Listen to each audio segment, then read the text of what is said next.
Épisode 8. Un héros très discret. Je descendis de la voiture et fis claquer la portière derrière moi. « Merci encore, Wen. C'est vraiment très gentil de ta part, » répéta une énième fois mon père. « Je vous en prie, monsieur Dulcet. C'est un plaisir de venir en aide à Daphné. » Je bâillais en rejoignant le trottoir. Nous étions passés prendre Wen chez ses parents vers 8 heures. Mon père avait alors loué la gentillesse et la générosité de ce dernier pendant un bon quart d'heure, et Wen s'était évertué à refuser ses politesses pendant à peu près la même durée. Leur conversation avait ensuite dévié vers les études, celle de Wen heureusement, puis sur la politique de notre gouvernement en matière d'enseignement, puis la politique, et enfin la géopolitique, la totale. Moi, je m'étais contenté de somnoler sur la banquette arrière. Yue m'avait mis en garde un paquet de fois sur les thèmes à éviter avec son frère. L'État et le pouvoir, Wen était fasciné par les rouages de la démocratie qu'il pouvait commenter pendant des heures. Les grandes écoles et l'éducation en général, forcément vu le parcours, monsieur avait un avis sur la question, et les Legos. Et étonnamment, le pire sujet à aborder avec lui était les petites briquettes. Elles le passionnaient et il était capable de parler pendant des heures du dernier château en plastique qu'il avait construit. Le genre de truc qui me dépassait complètement.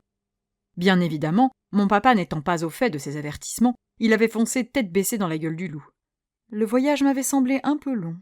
« Daphné, je te fais confiance. Tu écoutes Wen !» me lança mon père. Wen et moi échangeâmes un regard complice. Avec le temps incalculable que je passais chez les Gao, je n'étais pas loin de considérer Wen comme mon propre frère, et impossible d'envisager de lui manquer de respect ou de braver son autorité. « Pas de souci, je serai sage, » promis-je. Wen referma la portière de la voiture et vint me rejoindre sur le trottoir. Mon père s'était empressé de descendre la vitre. « Merde, Daphné, hein, je penserai fort à toi !»« Merci, papa, je vais faire en sorte de ne pas y aller pour rien. » Il me jeta un dernier regard, trahissant regret et angoisse, puis il redémarra, nous abandonnant Wen et moi devant l'aéroport. « Ton père a l'air très inquiet de te laisser partir, » constata Wen en observant notre vieille Peugeot filer au loin.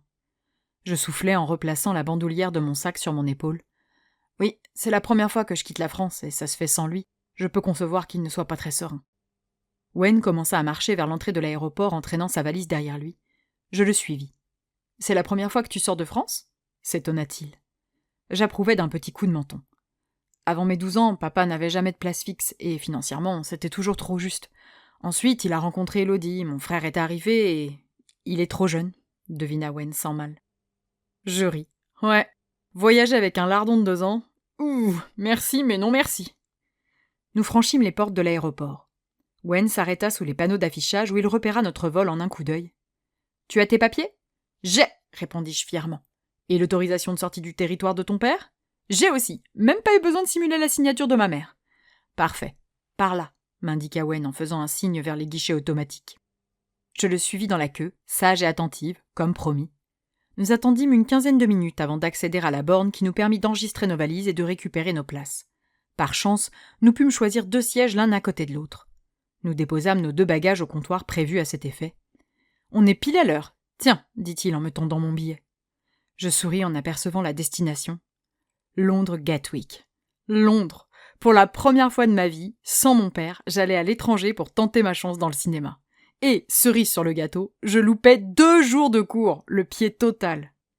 Nous nous dirigeâmes vers la longue file de voyageurs attendant pour franchir les contrôles de sécurité. Wen avait gardé son ordinateur portable qu'il dut sortir de sa sacoche. De mon côté, je voyageais léger, gardant simplement à la main mon livre Daishi. « Alors, ça te plaît le chi ?» me demanda Wen, occupé à enfiler sa veste qu'il avait ôtée pour passer les portiques de sécurité. Je jetai un coup d'œil à la couverture du volume 3 que je tentais en vain de commencer depuis le matin et sur lequel je faisais négligemment tapoter mes mains. Oui, ça va, je finis par me faire prendre gentiment dans l'histoire, même si je ne pense jamais atteindre le degré de fanitude de ta sœur.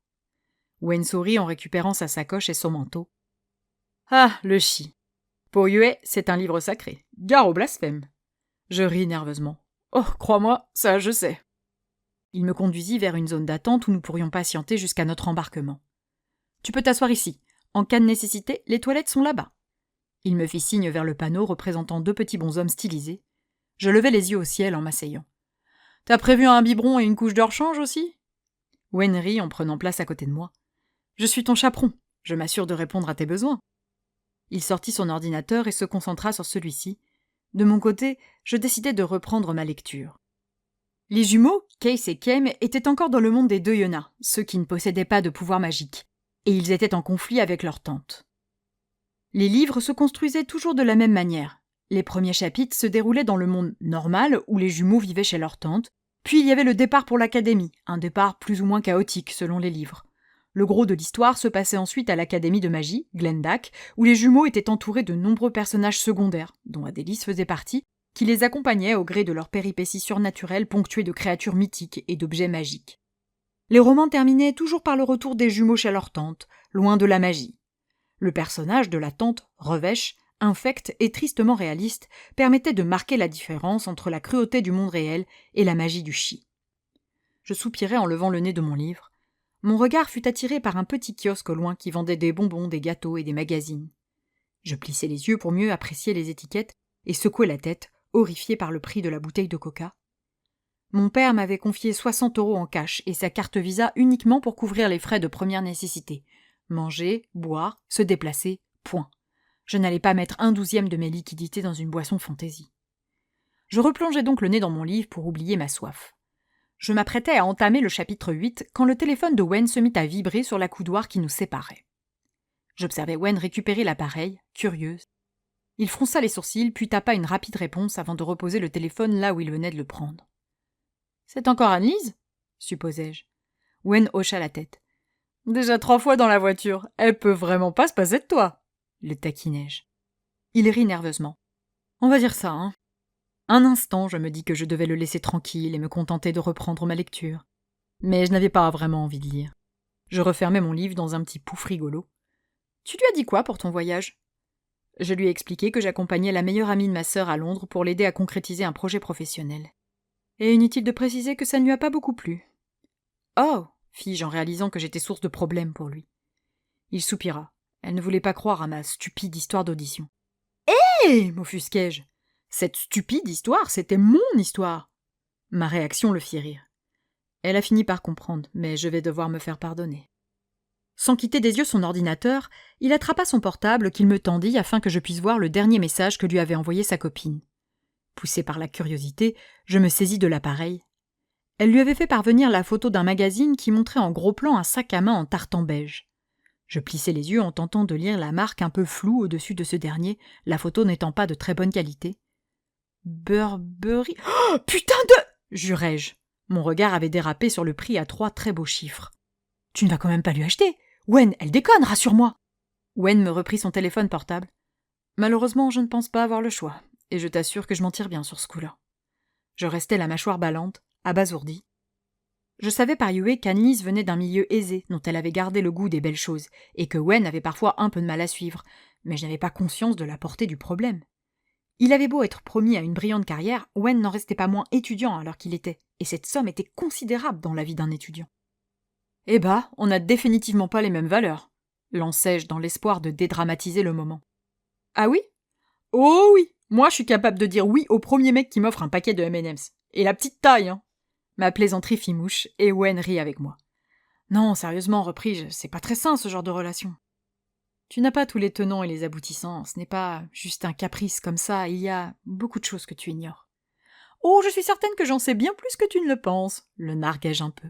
La vie amoureuse de Wen passionnait Yue qui ne manquait jamais d'en déballer les détails croustillants. Wen parut un peu embarrassée à l'idée que je sache ce que je ne devais pas savoir. Elle n'était pas autant dans l'attente avant. Essaya-t-il de la défendre. « Avant ton stage à Londres ?» Il approuva d'un petit signe de tête. « Ces caprices n'en sont pas vraiment. » admit-il tristement. Wen se retrancha dans ses pensées, le visage impassible. Je pris quelques secondes pour mettre les bons mots sur ce qu'il semblait redouter. « Tu penses qu'elle se sert des cadeaux pour continuer à t'aimer ? Qu'elle a remplacé l'affection par la reconnaissance ?» Un sourire discret apparut sur ses lèvres. « Quelque chose comme ça, oui. » Je réfléchis 4 secondes et pas une de plus. « Tu devrais passer à autre chose, Wen. 5 ans, double D, c'est la bonne. »« T'es sûr de toi ?» J'avais l'impression qu'il cherchait à se convaincre. Il haussa les épaules. J'aurais perdu 5 ans pour rien autrement. Il faut peut-être prendre ça comme le temps nécessaire pour mûrir ? Il ne répondit pas. Il reporta son attention sur son ordinateur qu'il referma d'un coup, puis il se leva. « Tu m'attends ici ? J'arrive. »« Oh, ok. » Il s'éloigna vers les toilettes. Je le suivis des yeux un peu inquiète. Est-ce qu'il s'isolait pour laisser libre cours à sa peine ? J'imaginais assez mal Wen en train de pleurer. même si j'étais convaincue que ses problèmes avec Annelise le touchaient plus qu'il ne le laissait paraître. Annelise et lui s'étaient rencontrés juste après son entrée à Sciences Po, à peu près au moment où Yue et moi nous étions rencontrés. Elle était en école d'ingénieur à Rennes, en communication, et ils avaient fait connaissance par le biais d'un ami commun. Je l'avais croisée quelques fois, à un anniversaire, au détour d'un dîner où nos familles se réunissaient, ou une fête de fin d'année. Je ne pensais pas grand-chose de cette fille, elle avait dû m'adresser la parole 3 fois dans ma vie. Elle m'avait juste laissé l'image d'une très belle femme, sophistiquée, intelligente, avec beaucoup de confiance en elle, qui lui donnait un air hautain, et c'était tout. Yue n'avait pas la même opinion. Capricieuse, intéressée, imbue d'elle-même, elle ne manquait jamais d'égratigner la salope qui lui avait volé son frère. Enfin, il était rare que Yue parle des prétendantes de son frère en termes élogieux. Une bouteille de coca frais apparut dans mon champ de vision. Je sursautai et levai le nez vers Wen qui me souriait. Il avait été acheté 2 coca, un pour lui et un pour moi. « Mais tu n'as pas soif ?» demanda-t-il sur un ton qui laissait penser qu'il connaissait déjà la réponse. Je ris en attrapant la boisson. Cet escroc m'avait vu lorgner les bouteilles un peu plus tôt. « Merci, mais tu n'aurais pas dû gâcher tant d'argent. Tu as un sac à main à acheter, je te rappelle. » Ma boutade pouvait paraître insensible, mais je connaissais suffisamment Wen pour savoir qu'il ne serait pas froissé de m'entendre plaisanter de la sorte. « Demande quand tu as besoin de quelque chose. Je suis là pour ça !» me gronda-t-il en se rasseyant à côté de moi. « Tu n'es pas là pour me payer des trucs, et puis j'ai ce qu'il faut pour m'offrir un soda. C'est juste que là, c'était pas essentiel. Mais si, voyons, c'est important de se détendre. » Il vint faire cogner sa bouteille contre la mienne pour trinquer. Je m'empressai de l'ouvrir pour en prendre une bonne gorgée. « J'ai pu voir que les billets d'avion avaient coûté cher, » dit Wen, les yeux rivés à son coca. Je pinçai les lèvres. Le prix figurait sur les mails de réservation que je lui avais transmis la veille. « Oui, » reconnus-je. Mon père m'a averti qu'il s'agirait de mon cadeau d'anniversaire et de mon cadeau de Noël. Je soupirai. « Adieu, nouvel ordinateur. » « Tu avais besoin d'une nouvelle machine ?» Je hochai la tête. J'utilise le vieil ordinateur portable de mon père qui doit avoir pas loin de 10 ans. Il rame un chouïa. Euphémisme, c'était plantage sur plantage. Si tu obtiens le rôle, tu pourras t'offrir un très bel ordinateur. Tu pourras même très certainement t'en payer 4 ou 5. Oui, mais encore faut-il que j'obtienne le rôle. Wen me fixa avec un drôle de regard. Tu stresses ? Oui, répondis-je immédiatement. Beaucoup ? Je penchai la tête sur le côté, les mâchoires serrées. Disons que je n'ai pas beaucoup dormi la nuit dernière, oui. Je vois. Il se délecta d'une nouvelle gorgée de soda avant de reprendre. C'est bon signe, ça veut dire que c'est important pour toi et que tu veux réussir. Je ris nerveusement. Ce paradoxe. Je veux réussir, je stresse. Le meilleur moyen de ne pas réussir ? Stresser, voyons. Ah, c'est comme ça, c'est parce que c'est important que l'on stresse. Je lui jetai un regard en biais. Tu stresses, toi ? Bien sûr. Quand tu as passé l'examen d'entrée à Sciences Po, tu étais stressé. Évidemment. Ah. J'avais toutes les difficultés du monde à l'imaginer angoissé, lui, toujours si froid et posé. Il sembla amusé par mes préjugés. La semaine précédant les oraux, j'ai dû dormir 20 heures. J'écarquillai les yeux. Comment t'as fait pour assurer derrière ? J'ai donné tout ce que je pouvais. C'est comme ça fait partie du processus, de la formation. Ce sont des états qu'il faut savoir parfaitement gérer. La pression et l'échec. Je pouffais. Ouais, d'accord, sauf que Sciences Po, t'as réussi. Wen avait tout réussi. Je le trouvais mal placé pour venir me parler d'échec. Il me jeta un regard légèrement suffisant. Parce que tu crois que je n'ai tenté que Sciences Po ? T'as raté d'autres concours ? Il approuva d'un franc mouvement de tête. Mon dossier a été refusé à Henri IV et Vial. J'ai raté le concours de l'ENIP, de l'IPS et... Il se pencha vers moi. Tu le gardes pour toi, mais j'ai même planté le concours d'entrée au conservatoire. Je laissai tomber ma mâchoire. Attends, tu l'as passé ? Oui, et admirablement foiré. Avec le recul, je réalise que c'était stupide. Je n'avais absolument pas le niveau. Mais j'avais besoin d'essayer. Mais Yue est persuadée que tu n'y as pas été, que tu n'as pas eu le courage, et c'est pour ça qu'elle a peur de parler à tes parents de son école d'art. Il faut que tu lui dises que tu l'as passé !» m'emballai-je. Le sourire de Wen se crispa.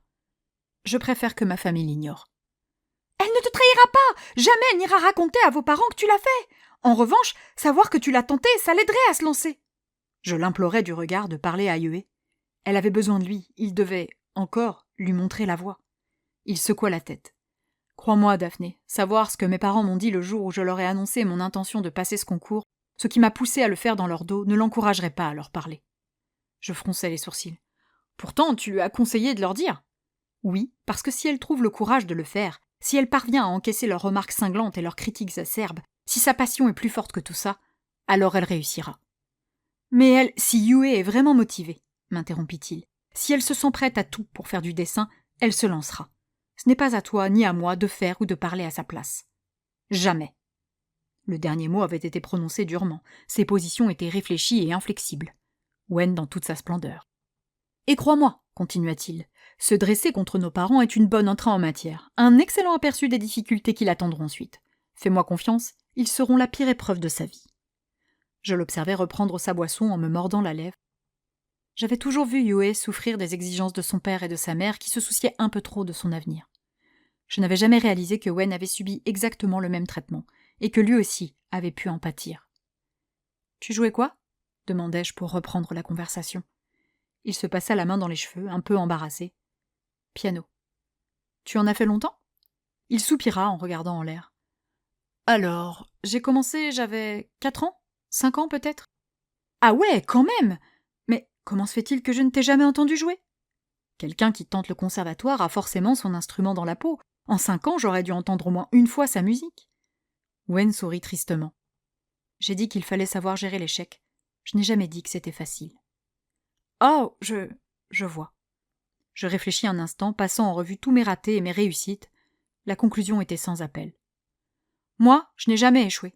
Enfin, tempérai-je, pour un vrai truc important, ça ne m'est encore jamais arrivé. » « Ça signifie que tu n'as jamais rien entrepris, et ça c'est dommage. » J'observais ce garçon brillant assis à côté de moi et qu'avant aujourd'hui je n'avais jamais imaginé tomber. « Ça fait mal ?» interrogeai-je. « L'échec ?» Oui. Il prit une profonde inspiration. C'est toujours difficile de garder confiance en soi quand on fait une erreur, oui. Mais il faut s'accrocher au meilleur de ce qu'on est, à tout ce qu'on a déjà accompli et tout ce dont on est capable pour retrouver la force. On a tous un petit quelque chose de bien en nous auquel se raccrocher. Un petit quelque chose de bien en moi ? Qu'est-ce qui était bien en moi ? Wen me tapota l'épaule. « Allez, ne pense pas à ça, ce n'est pas le moment. Là, tu ne dois penser qu'à réussir. »« Oui, tu as raison. Viens, on ne va pas tarder à embarquer. Autant se mettre dans la file d'attente. » Wen ramassa son ordinateur qui glissa dans sa sacoche. Je rassemblai mes affaires, mon coca et mon livre, et le suivis vers les portes d'embarquement.